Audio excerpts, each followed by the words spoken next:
Hey everybody, welcome back. So in this video I am going to be taking a look at Simder's Arc200s MMA stick welder, a very small stick welder. Can also be a TIG welder too. If you've watched my videos, you know that I tested out their MiG 140 flux core welder a while back and I really liked it.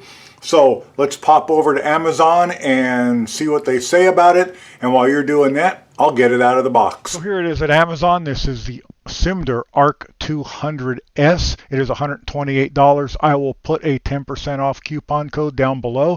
This machine was provided to me for the purpose of this review, so it is a sponsored review. You could run this machine off 110 or 220 volts.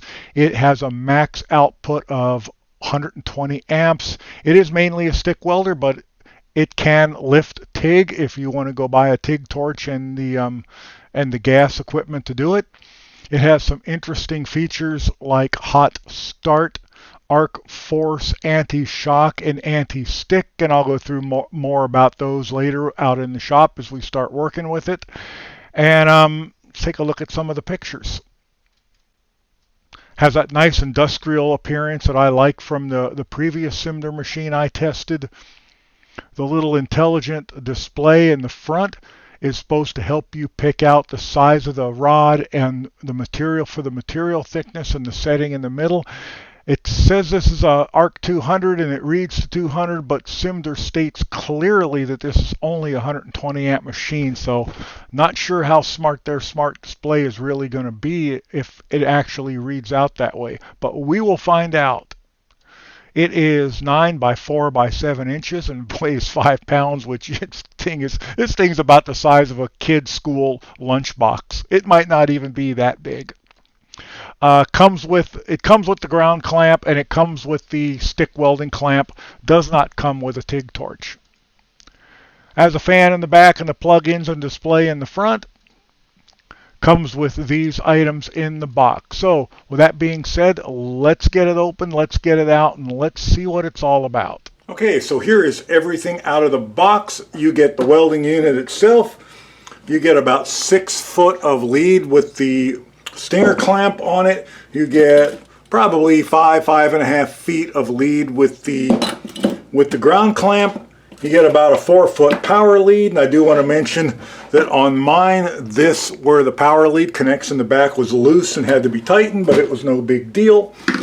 You get a 110 to 220 volt adapter, and you get a warranty card, and you get an owner's manual, which I'm sorry to say is extremely brief, but I am hoping because of the intelligent front screen, you really don't need the hand holding that a beginner would normally need from printed materials. But anyway, let's take a look at it.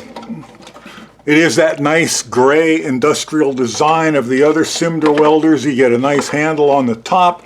It is extremely light. There's some information on the top, how to tell you not to hurt yourself.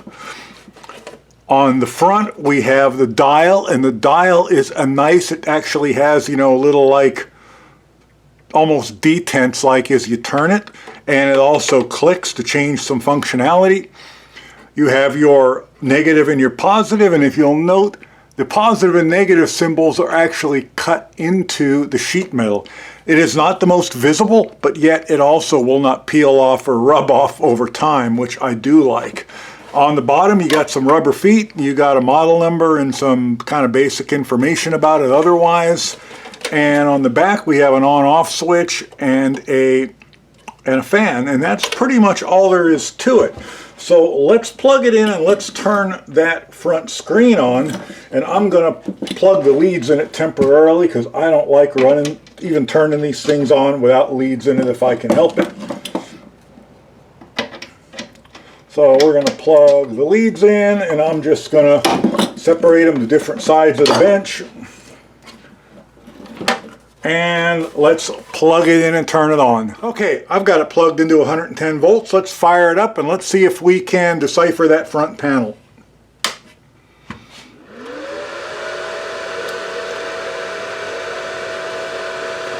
Okay, first thing you'll note is the front panel, a large readout. It goes from 20 to 200. And since this machine has a max output of 120 amps, I'm not really sure what that number actually represents. Don't really know. Down along the the left-hand side down here, you'll note there are 4 positions: MMA, hot start, arc force, and lift TIG. And when I press the center button, and this button clicks when you press it, if I press that, it switches between them. This knob also has a little bit of detent going on, which I really like. It could actually be even a little more for my taste, but any is better than none. So I also note that when I switch from MMA to hot start or arc force, if I don't make any changes in 3 seconds, it switches back. So don't let that fool you. Down along the bottom is a suggestion of what size welding rod we should be using. It goes from 1.6 to 2.5 to 3.2 to 4.0 plus. In American, that is going to be 1/16, 332, 1/8, and 532. In the upper right hand corner, we have a little indication of the material thickness we should be using. And then we have something, I guess, that tells us the fan is spinning, which we probably already know because we can hear it spinning. This has anti-shock technology with VRD anti-shock, which is a voltage reduction technology. If I press the knob button and hold it for a couple seconds, you'll see VRD lights up right above the main number. And basically what that does, as far as I understand it, is when we're not actually welding but the machine is on, the voltage to the main terminals is turned down to about 12 volts, something we can't hurt ourselves with. I have never had a machine with that, so I don't know why you would want to turn that off. Is there a reason you would turn that off? I don't know. Anyway, let's go from MMA to hot start. Hot start should read out in a percentage from 0 to 100, and it does. And I would suggest for most people a good place to start out on hot start is going to be about 30%. And what hot start does is it pumps the amperage up for like about the first half a second of welding. You got cold steel, you got a rod that maybe has some moisture in it, you got a piece of steel with some rust or scale or something on it. It just helps get that initial arc established. That's all that does. So some rods, if your rod is moist, if you got more rust, you might want to crank it up, but for clean metal, I would say probably 30% would be fine. The next thing down is called arc force. And arc force should also be in a percentage of 0 to 100, and I'm assuming 0 to 100 is a percentage. That's what it should be. And what arc force does is arc force pumps up the amperage as the voltage goes lower. Now when the voltage goes lower is when your arc becomes shorter and shorter and shorter.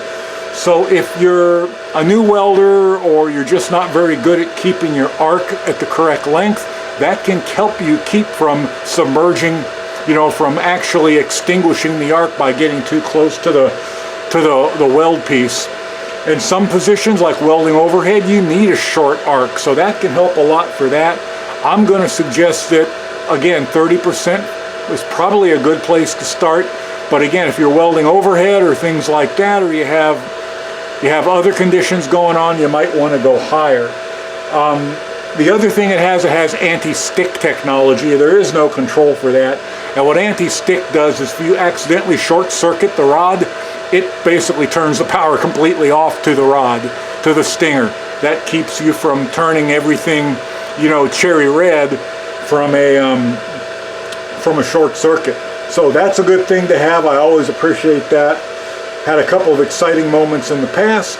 That pretty much covers our front panel. Okay, so let's do a little bit of welding with this thing. I've got this big chunk of square tube. It is 1/4 wall thick. I've been running beads down it with my other welders to get them set, so we're going to do the same with this one. I have reached out to my contact at Simder and asked him about that screen that reads from 20 to 200 and how that correlates with an actual output that goes from 20 to 120. hopefully they'll have a little bit of information for me. But again, once you know your machine, what the actual number says is pretty meaningless. So I have some Forney 7018 332 rod. I told you guys I love 332. I use it for almost everything except thin sheet metal. And I have some Quick Strike 332 6013. I got this big chunk of steel. I'm going to set this to what I think is probably about 80 amps. And this is going to be the Quick Strike 6013.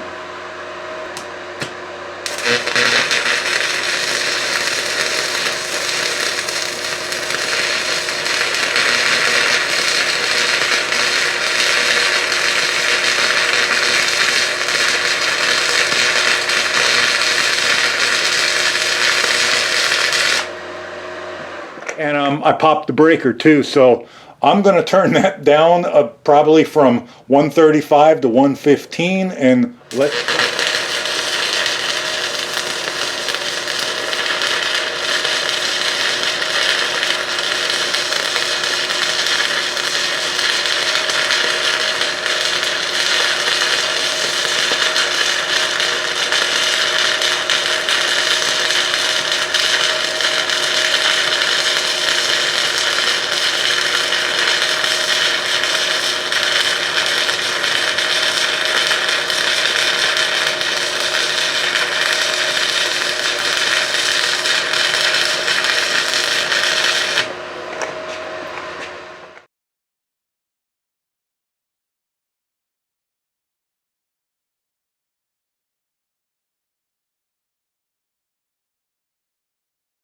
So I reached out to my contact at Simder and asked him why a 120 amp machine is labeled Arc200s and has a screen that goes to 200.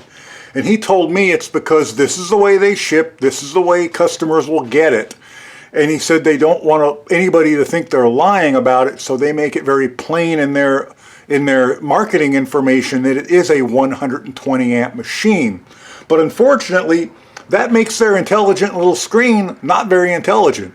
So what he told me that you can do is you can fix it. Here's what you do. You switch it on, and you'll note right now it goes from 20 to 200. This was obviously meant for a 200 amp machine. And what you do is you press and hold the center button in for 5, 6, 7 seconds. 1, 2, 3, 4, 5, and there you go. So now you can change for depending on the power of your machine. So we're going to go down to 120 because this thing telling me that you could use this for 532 rod is absurd. You ain't going to be welding 532 rod on a 120 amp machine. So we're going to go down to 120. We're going to click again. And now you note that our range now goes from 20 to 120, as it should. And you'll also notice that now our settings down here and over here make a little more sense. Okay, so that's that information. That information really needs to come in the box. I'm sorry, but it does.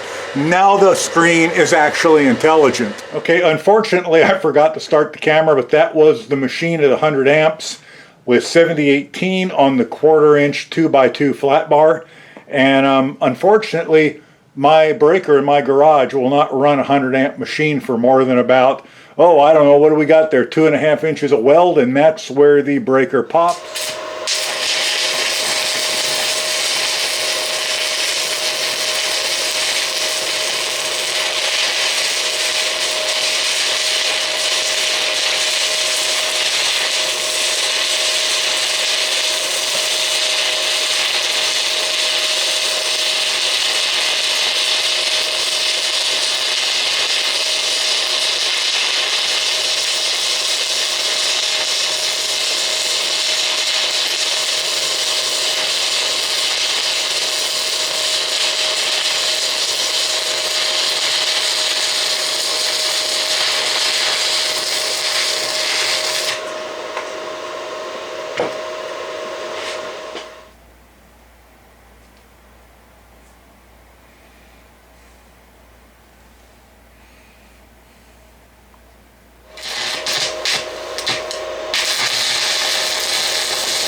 So I wound up doing quite a bit more welding with the Arc200s than I had originally intended to.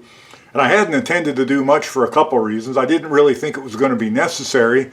And it's still over 100 degrees out here, and it's not pleasant to be out here in a t-shirt, much less welding gear and over top of a hot weld. But I did more than I thought because I was enjoying it, and I was finding pretty great satisfaction in relearning my stick welding skills. I'll never be as good as I was in welding school, but hey, you know, that's life. But let's take a couple look at these last ones. This was that last 6013 weld, and you know, a professional welder might consider this to be a mediocre or possibly even a lousy weld, but for me this was pretty good. 6013 is a rod that only has moderate penetration, and you have to kind of run it at a pretty extreme travel angle in order to keep the slag out of the puddle. But it is easy to strike, and it does weld nice, and you can use it on thin material. And for what I do around here, that is perfectly acceptable. The other side, this is that 7018 weld that I popped the breaker on right there. And you can tell where I popped the breaker in the videos because the fan on the welding machine quit. And again, this was at 90 amps with arc force cranked up, not arc force, but hot start cranked up. And I didn't have any problems getting the 332 rod to strike and keep it running. And again, perfectly acceptable for anything I do around here. So what do I think of the Arc200s welder? Well, obviously I like it, and I do like it. I would wholeheartedly recommend it to anyone if it came with the screen properly set out of the box. Since it doesn't, it's going to be confusing to anybody who doesn't go out and watch videos on the product they buy, who doesn't try and contact the manufacturer, who just throws stuff down and says this sucks and walks away. You know, Simder, if you can't get the manufacturer of this to set the screen properly for the actual amperage of the machine, you must have them put the information in the box, even if it's only a single page, telling them how to do it. It's got to be in there. It really does.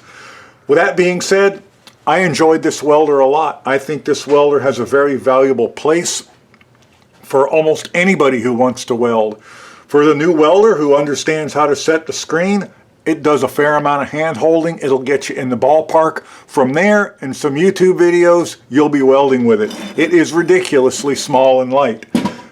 If you are trying to come up with a machine that you can take around the customer's houses or just keep in the back of your vehicle, this would be a great one for it. It runs off 110, and it runs nicely off 110. It takes up almost no space. It's super light, easy to carry. Also, another area where I think this machine would be real valuable for somebody trying to get wilderness welding on a budget.